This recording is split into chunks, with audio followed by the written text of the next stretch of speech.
It's time for a fresh, smooth video.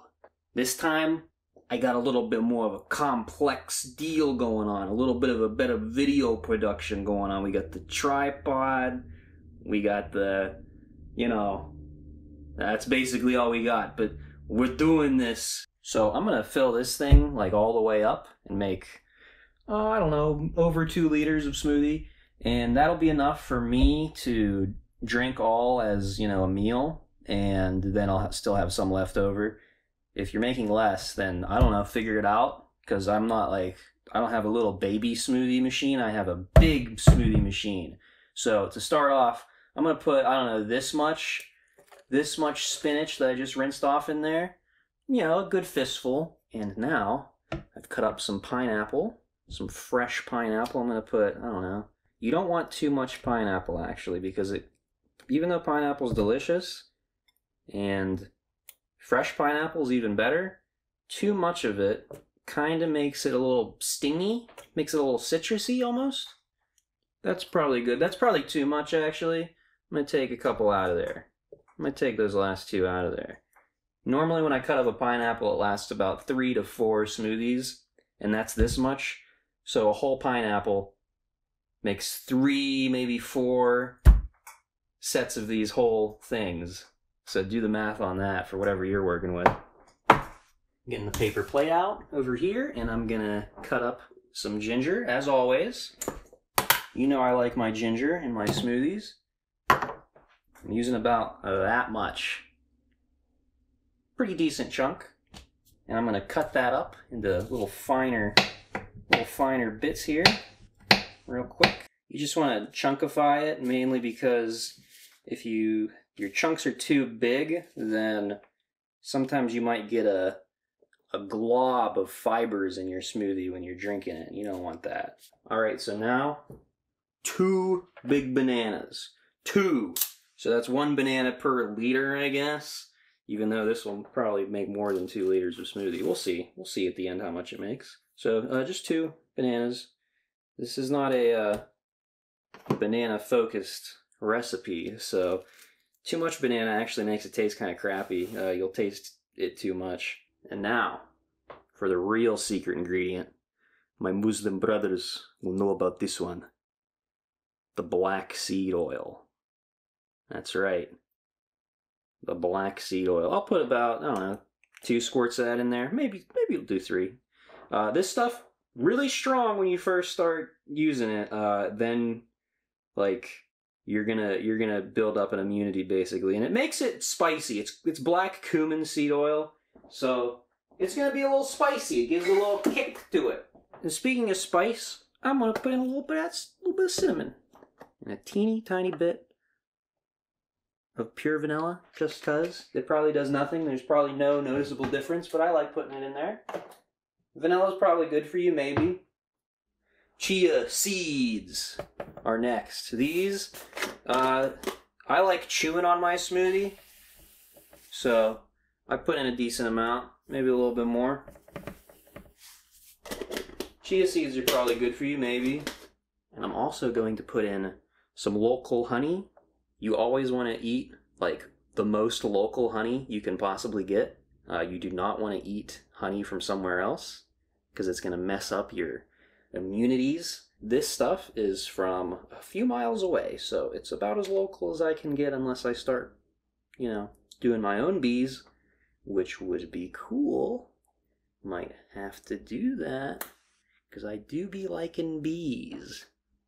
So now let's talk about the berries. So I'm going to put frozen blueberries in later, but because I just have so much fresh blueberries, I'm going to start using them. And blueberries are actually one of the few berries that don't really mold that much. I've tried to mold these, which really says to me that they're sprayed with some sort of antifungal, anti-mold agent, so they're probably really bad for you. Basically all berries you're going to want to try to get from a local farm, like organic, and, eat them like that. And like I said, I've tried to mold them. If, you want to look at the Tom Barnett's video on YouTube about molding berries, that's kind of why.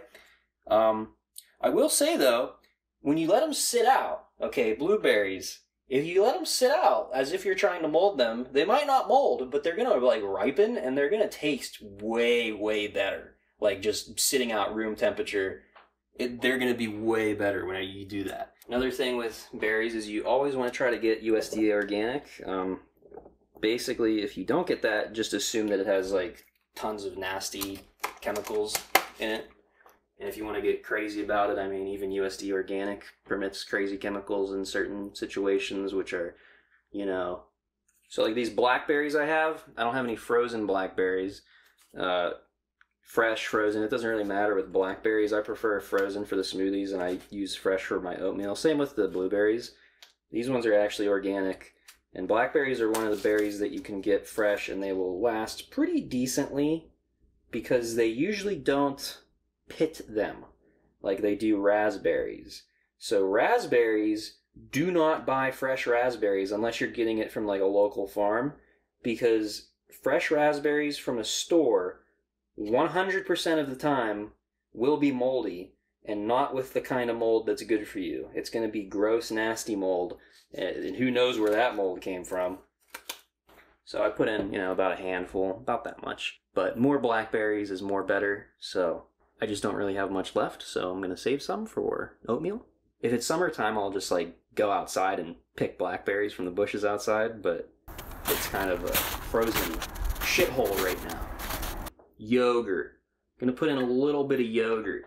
Now I remember in the last video, I said I would put avocado in, and I'll still do that if I have avocado, but a half avocado in this, make it nice and creamy. I'm just going to put in the rest of this yogurt, because there's not a lot left. Too much yogurt, again, makes the smoothie taste not very good. It'll taste too much like yogurt. So you really want to not put that much in. Like even this much, it's at my limit basically. I'm thinking that this smoothie is going to be a little too yogurty. This is normal yogurt, which is a little bit less bad than Greek yogurt, which I'll also put in if I have that. Greek yogurt's a little stronger, so you use less of it than this yogurt. This kind, right here. So I have rinsed off 16 various sized strawberries, and I'm just gonna throw them in. So now I'm going to add milk. And, you know, fill it up about that much. That's good.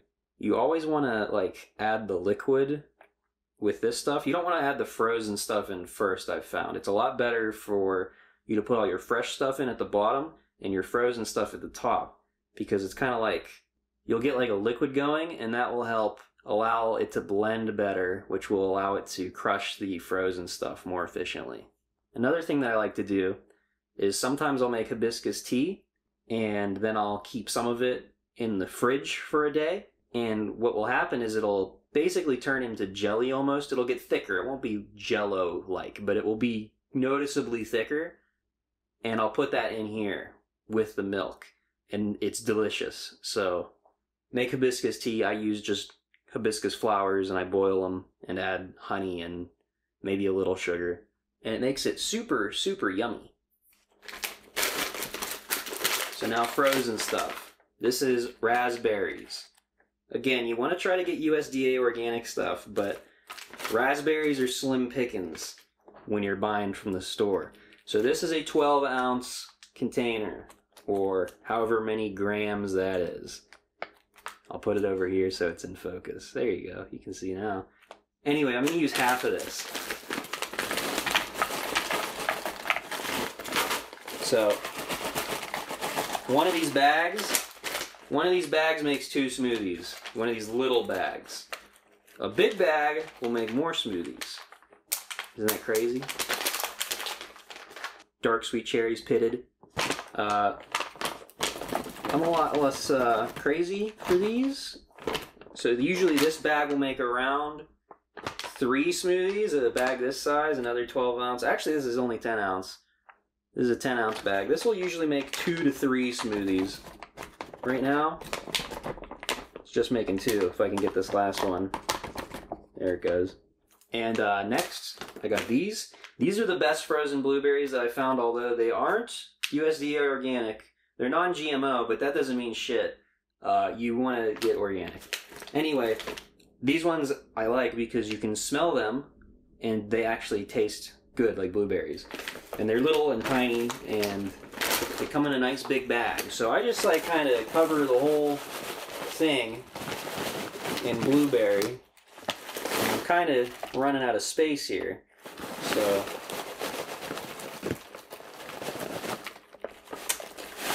if you start spilling blueberries, you've added too much. But I only lost one, so it's all good. And to top it all off, like last time, sliced peaches, frozen. I'm almost now convinced that these do add some flavor, very subtly. So I add a little bit more than I used to. But again, these are basically, you might as well treat them as ice cubes. That's the whole smoothie. Other things to consider is celery. Sometimes if I have celery, I'll put celery in here, one stalk, and that will make the whole thing taste like celery. Just one stalk. However, if I also put a carrot in with the celery, the carrot counteracts the taste of the celery and equalizes it, so you won't actually taste that. Turn the blender on. I like to start around 4 and let it go on 4 for a while.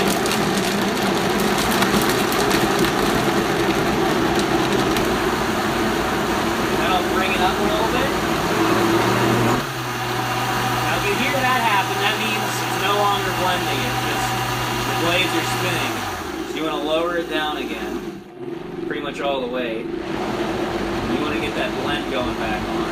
And a lot of times I'll look in the cap up here and make sure there's a whirlpool going on.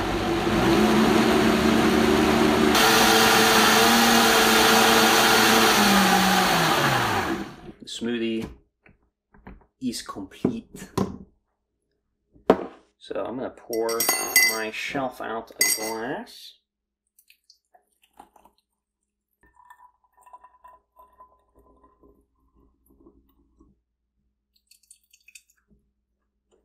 Usually what I would do is I would just drink it until I have enough left to fill it up, but I don't really feel like doing that.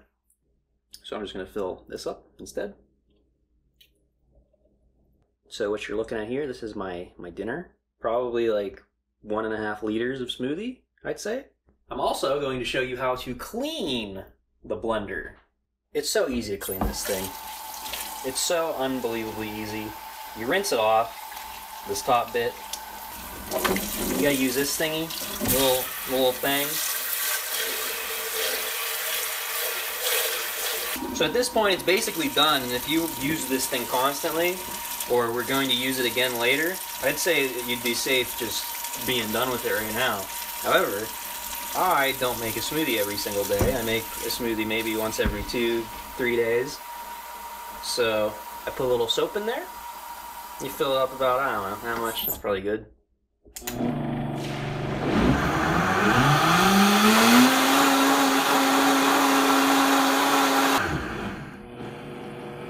Alright, so now it's clean. You just like rinse it out now, it's like no big deal, you know?